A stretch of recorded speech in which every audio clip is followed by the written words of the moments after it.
From Wish TV and the All Indiana Podcast Network, this is the News 8 Daily 8 Podcast, a Wish TV News 8 update. Hi, this is Hannah Mordeau, and this is your News 8 Daily for Thursday, January 8th. Almost time for the Peach Bowl. A lot of people headed out of Indiana to Atlanta. Anthony Calhoun is there. He talked to the Hoosier players, and we sit down with the athletic director. That's later. First, though, we want to get to the forecast. We're going to have more clouds, rain, and storms this afternoon and evening. It's going to be mild outside. High of 61 degrees. The thing is, we're going to switch all of this mild weather and the rain and storms to sharply colder temperatures as we head into the weekend. A teenager accused of plotting a school shooting in Shelby County is set to be in court for a juvenile detention hearing in 3 weeks. As IT-Mate's Tim Spears tells us, prosecutors say the suspect's mother helped lead to her arrest.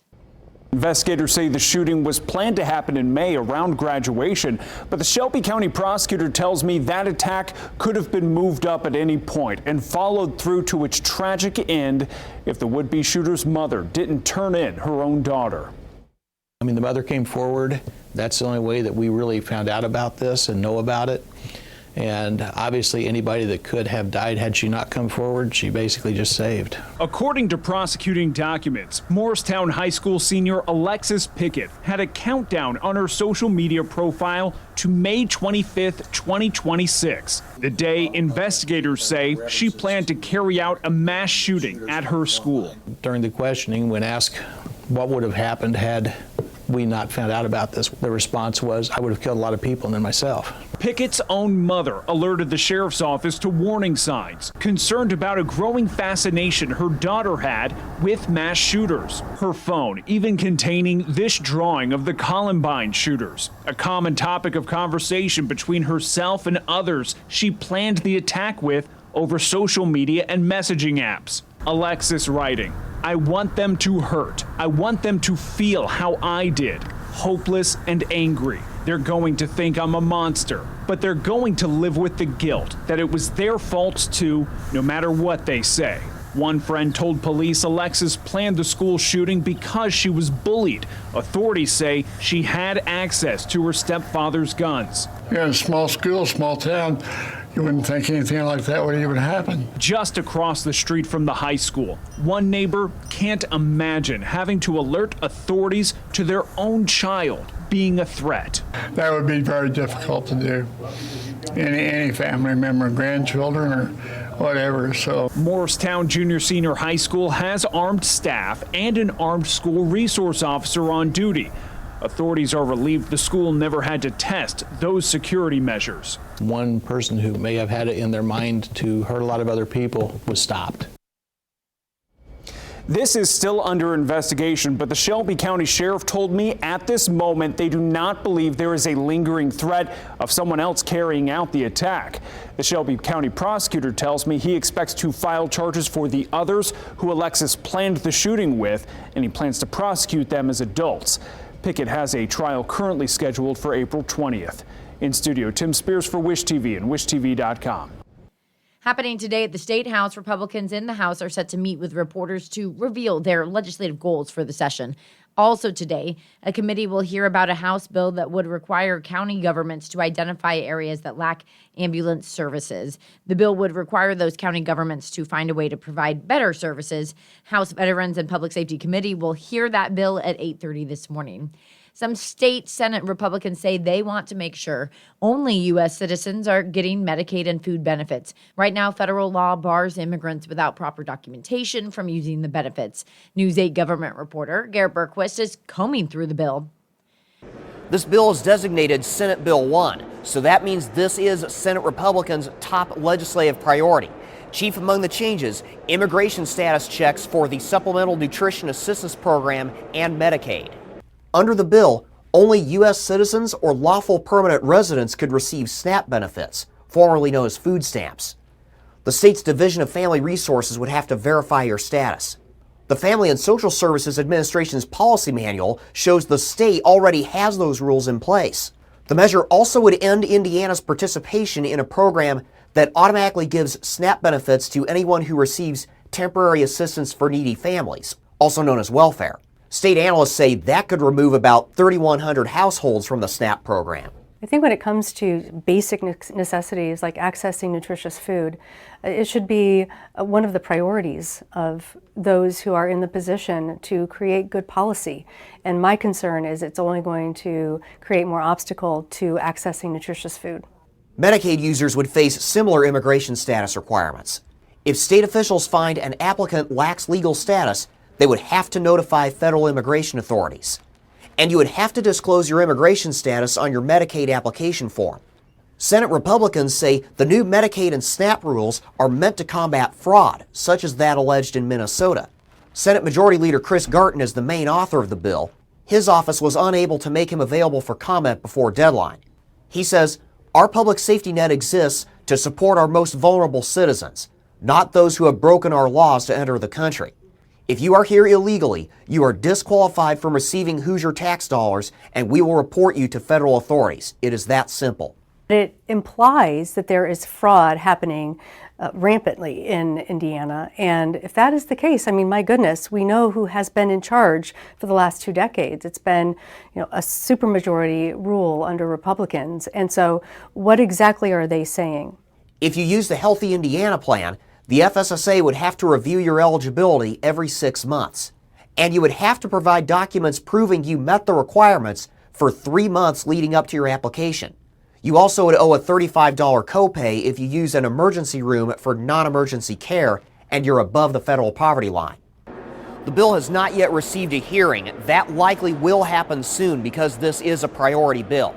At the State House, I'm Garrett Bergquist for Wish TV and WishTV.com. Wish TV is your education station. A House committee has approved a bill that would allow charter schools to work with more than one school corporation. Right now, an Innovation Network charter school can only partner with one school district. School corporation cannot convert a traditional public school into a charter school unless that school has received failing grades from the Indiana Department of Education for 2 years. The new bill, though, would remove those limits. Wish TV is your education station. Just like schools statewide, graduation rates are on the rise for Indianapolis. IPS says last year more than 90% of its seniors graduated. The district's executive director of schools credits early intervention and student monitoring as part of the progress. I think our school teams work really hard to monitor student progress and to intervene early, starting their freshman year. They have supports in place for students that might be struggling or might need extra help or might have things going on outside of school.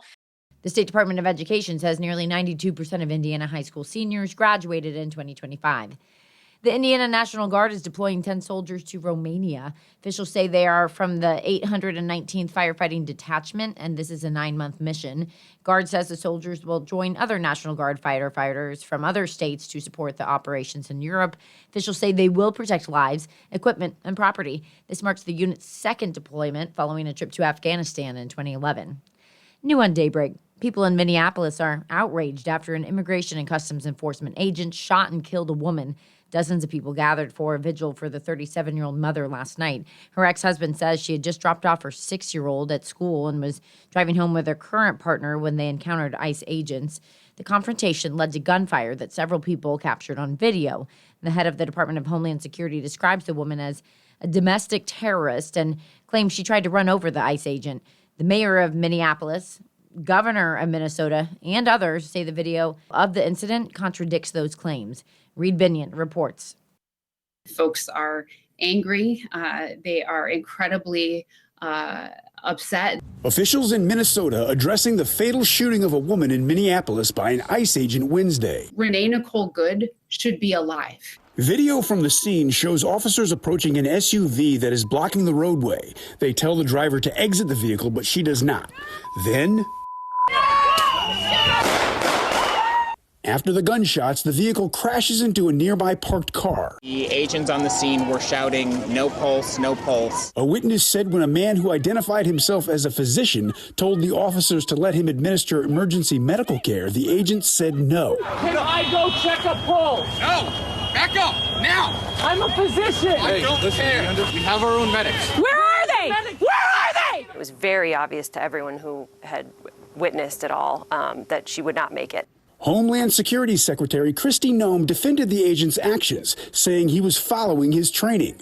ICE agents repeatedly ordered her to get out of the car. She refused to obey their commands.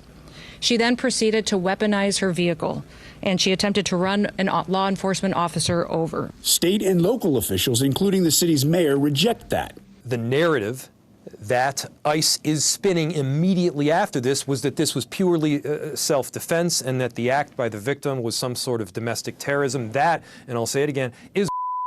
I'm Reed Binion reporting. Sports now. Wish TV is in Atlanta as the Indiana Hoosiers get set for their rematch with Oregon in the Peach Bowl. Team is one win away from the college football playoff national championship game. Sports director Anthony Calhoun is at Mercedes-Benz Stadium where he caught up with the Hoosiers yesterday. Well, hello from Atlanta, Georgia. We are just a day away from the showdown between IU and Oregon with so much on the line. The winner is moving on to the championship game of the college football playoffs, and this will be a rematch here between IU and Oregon. The Hoosiers won the first time around. You know how we do it here on Wish TV, giving you all access Indy in Atlanta.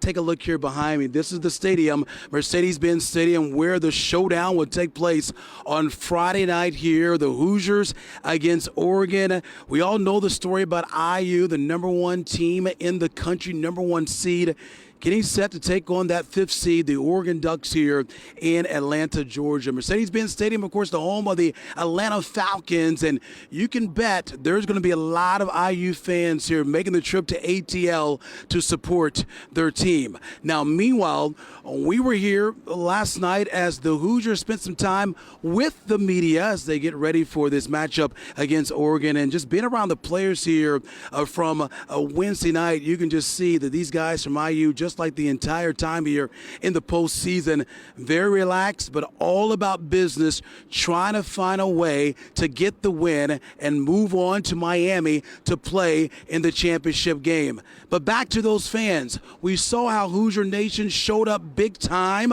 in their win against Alabama at the Rose Bowl in Pasadena. Had a chance to talk to Fernando Mendoza, and he told me he knows those IU fans will be here on Friday night to support this team. The Hoosier Nation, they were a huge reason on why we beat Alabama. And the way we beat them is because it was a home game for us. I believe it was 80% Indiana fans, 70% Alabama fans. And having that home field advantage means so much to us as players. It's essentially having the 12th player on the field. And to be able to have another opportunity to play in front of Hoosier Nation, it's such an honor. And I can't thank Hoosier Nation enough for all the support. It's huge for us. Anytime we can go to a neutral site like this and make it a home game, it's absolutely huge for our team, and just the atmosphere and the culture around us. There are no fans better in the country than the ones that we have. And it's just special to play for, knowing that they appreciate what we do so much, and they travel and they're loud, and they're hectic. So I'm excited to see them out here Friday. It's going to be a great game. They will make a difference. All right, folks, I want to remind you, don't forget, you got to watch All Access Indy Atlanta. We got a live 30-minute show coming your way, getting you ready for IU against Oregon. Everything you need to know about the game, you'll see it right there on our show. Also, we got a special surprise celebrity guest that's going to join us.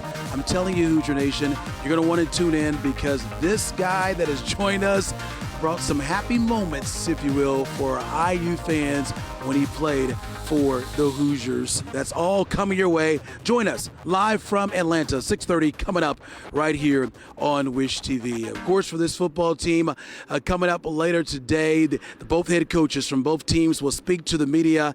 And then after that, it'll be all about business as IU gears up to take on Oregon here in Atlanta. Of course, we got much more coverage on the Hoosiers coming your way throughout the day, the rest of the day, live here from Atlanta. On the road with IU, Anthony Calhoun, Wish TV, and WishTV.com. The unprecedented success IU football has seen under head coach Curt Cignetti is one of the biggest stories in college football. But the school's director of athletics, Scott Dolson, says that he could tell early on that Cignetti was different from past coaches. He spoke to News 8's Andrew Chernoff about the team's turnaround. IU head coach Curt Cignetti is leading the program to unprecedented success. First time I talked to Coach Sig on the phone, I could tell, I just felt like, boy, this is someone that's different. The reason Cignetti is a Hoosier is because of IU Director of Athletics, Scott Dolson. We wanted a coach that really had the qualities that we felt could win consistently. We wanted an existing head coach, but that's kind of the science part. The art part was someone that really fit with us, that was authentic, that our fans could embrace, that really wanted to be here. It's turned out to be a home run hire. Curt, welcome to IU. Cignetti was introduced as head coach in December of 2023, and few thought he would be able to turn this program around so quickly. I would say by day 3, I remember saying to my wife, it feels like he's been here 6 months, because he just feels like he's worked tirelessly already. And I know he said it from the time we interviewed him to the time he arrived. He'd say there's no self-imposed limitations, that he came here expecting to win, and we certainly were right there with him. One stat that shows just how much Cignetti has changed everything here in Bloomington: football attendance. Over 54,000 fans attended each of the Hoosiers' Big Ten games this past season, a far cry from the empty seats that we used to see inside the stadium behind me. It's what we've always wanted, and now we're just paranoid about doing everything we can to keep the program where it is and to be consistently successful. Dolson is all in on Cignetti. This past October, Cignetti signed a new 8-year contract worth around $11.5 million per year. A big sign that IU is investing in the head coach. Certainly he's the key, right? Coach Sig is the key ingredient to all this, and so making certain that we have consistency with him and he feels our support, and certainly we've committed to each other, and that's pretty well documented. That commitment may very well pay dividends for a long time. Put your hand on it, Coach. That's all you. He's really unified everyone together with a common belief that anything is possible. Even winning a national championship. In Bloomington, Andrew Chernoff, Wish TV, and WishTV.com. Join us tomorrow for All Access Indy Atlanta. Our sports team will have you covered when it comes to the Hoosiers and the Oregon Ducks. That's tomorrow night, 6:30, only on Wish TV. This has been your News 8 Daily from Wish TV. I'm Hannah Mordeau. Watch us on Wish TV and WishTV.com. This is the News 8 Daily 8 podcast, a Wish TV News 8 update on demand. For even more, on demand and on the go. Connect with Wish TV on Facebook at WishTV.com and on the free Wish TV mobile app. Thank you for listening. And be sure to like, subscribe, and follow this podcast for updates every weekday morning on the All Indiana Podcast Network and wherever you get your podcast.